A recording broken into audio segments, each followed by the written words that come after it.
sa loob ng isang minuto.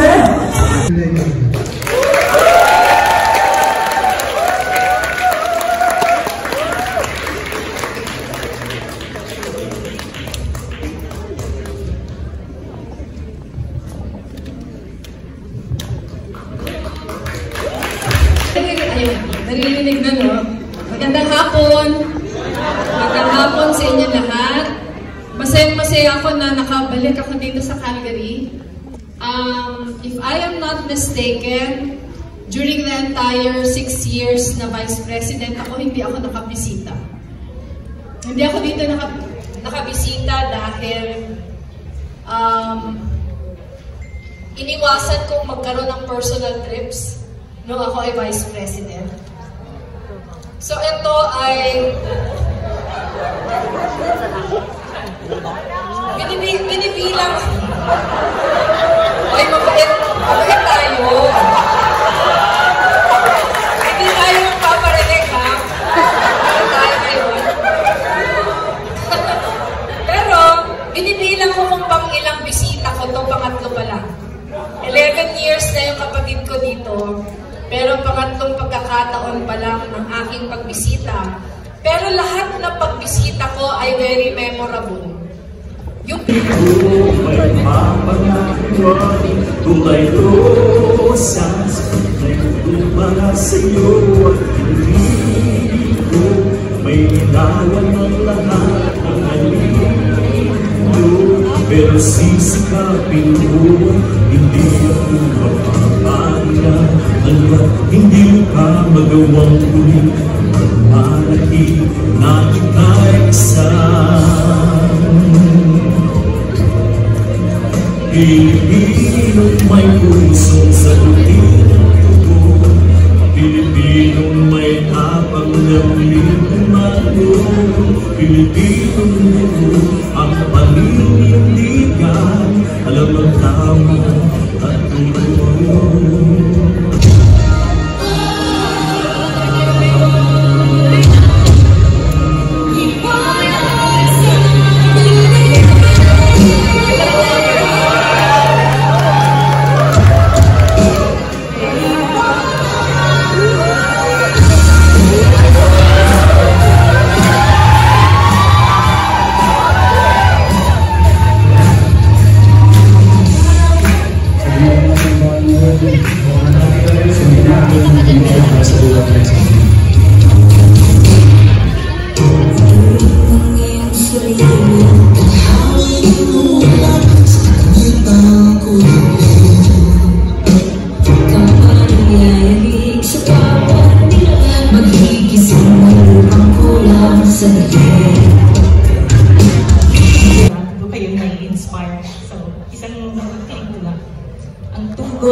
Tugon ng diaspora.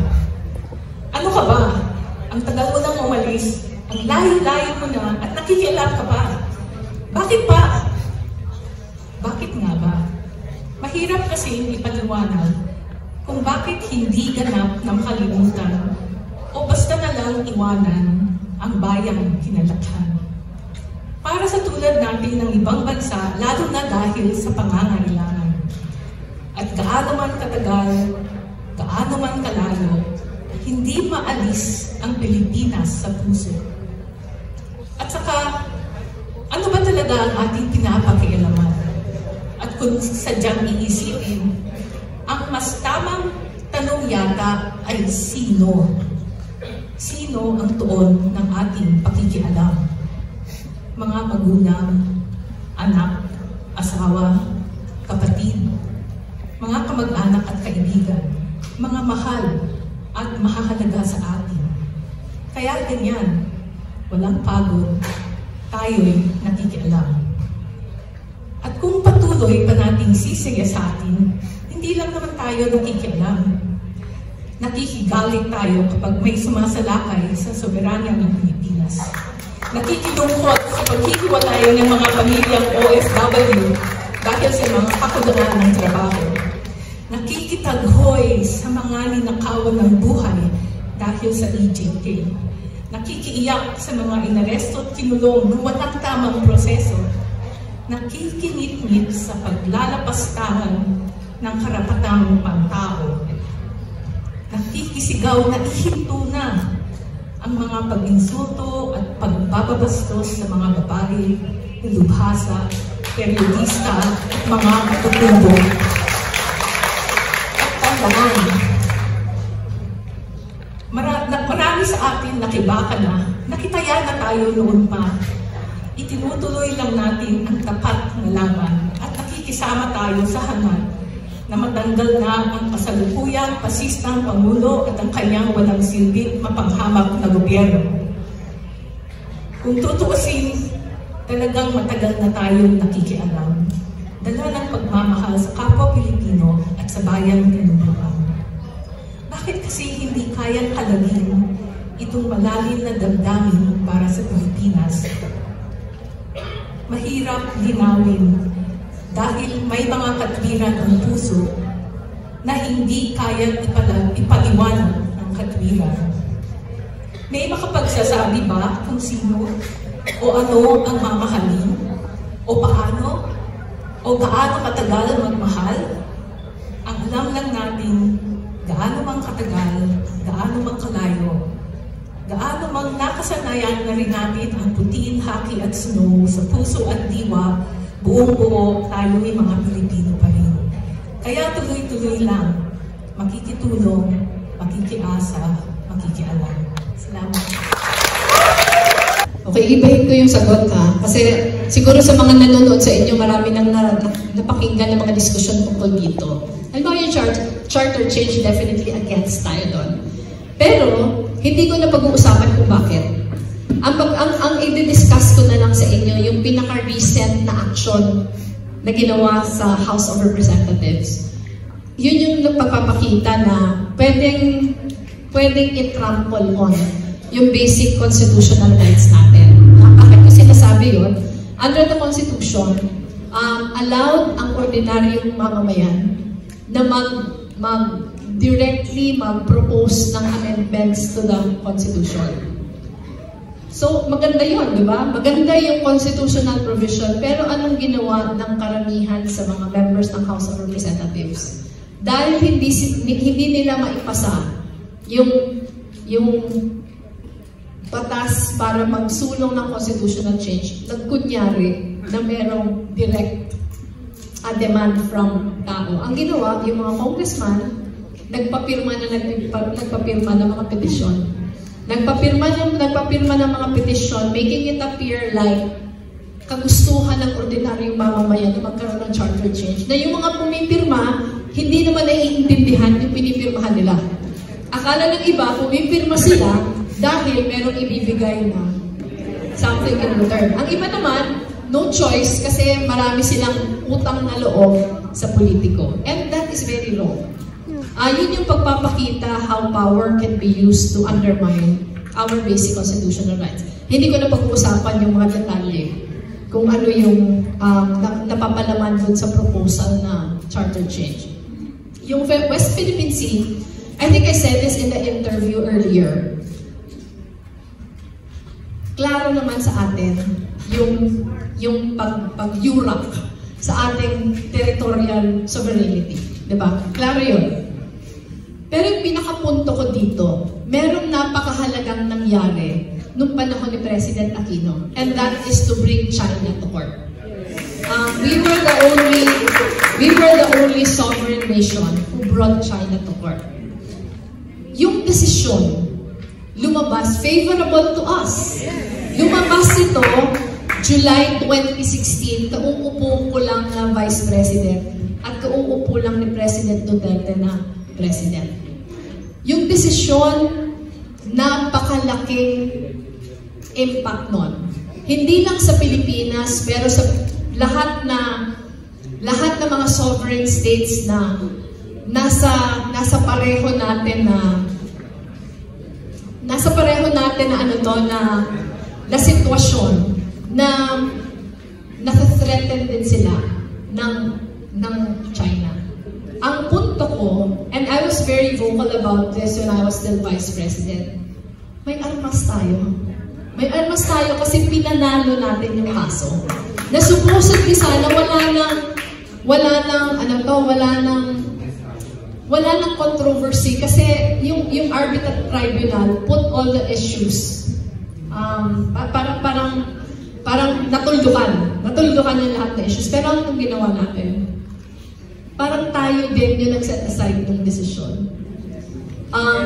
Maraming mga bansa na naghihintay sa atin, Japan, Vietnam, Indonesia, na merong mga problemang pareho sa atin, naghihintay sa atin to lead this community of nations to fight. Ang pinakaunang pwedeng gawin na isulong na yung code of conduct na matagal lang na isusulong pero hindi natin ginawa. Hindi natin ginawa kasi tayo mismo ang nagsabi na parang tayo pa yung naging cause ng disinformation. Yung dating administrasyon, ang narrative niya na hindi natin ipupush yung desisyon kasi ayaw natin makipag-giyera. Which is, hindi yun yung issue. Kasi ang desisyon, nandiyan na. So sa akin, nagsayang tayo ng 6 years. In all fairness to the current administration, mas maganda yung treatment ng current administration as far as China is concerned. Kasi ngayon, fine-flex natin yung ating rights, but we should have done it 6 years ago. Hindi pala 6 years ago, 8 years ago. Diba? So sa akin, hopefully, ngayon na fine-flex natin, mas nasa tamang posisyon tayo. Pero sayang nung 6 na taon, nung bago-bago pa lang yung desisyon ng arbitral tribunal. Yung pangatlo, ano ba yun? Economic? Kantahin na natin ang Sabay po natin gamitin at kung nais kong tumayo, pwede po. At puso po nating damdamin at awitin ang makasaysayang awit ng bayan.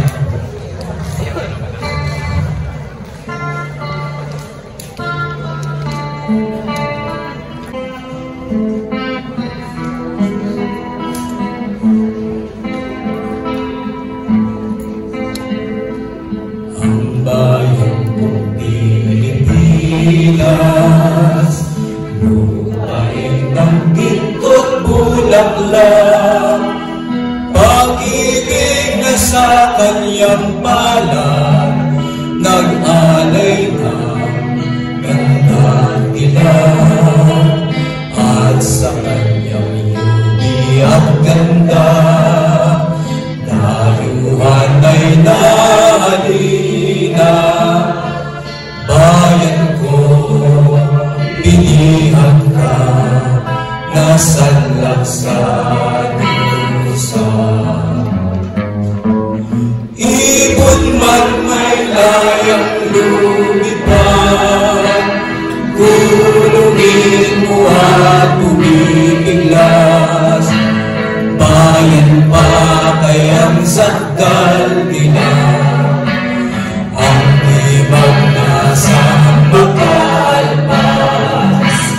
Pilipinas kong inuya, ugat ng luha at talita, aking hadika, makita kang sakdalaya.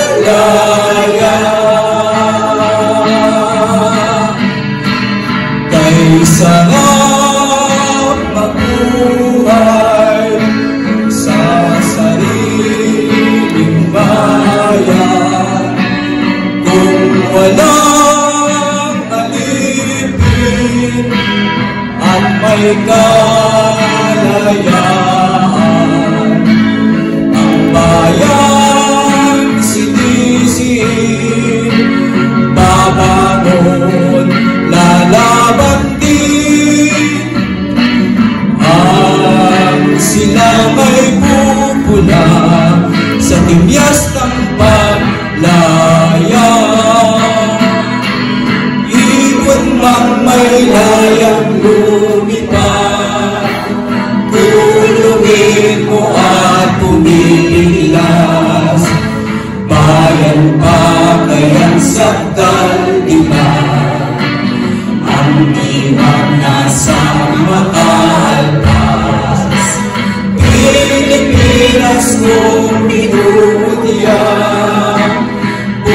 ng luha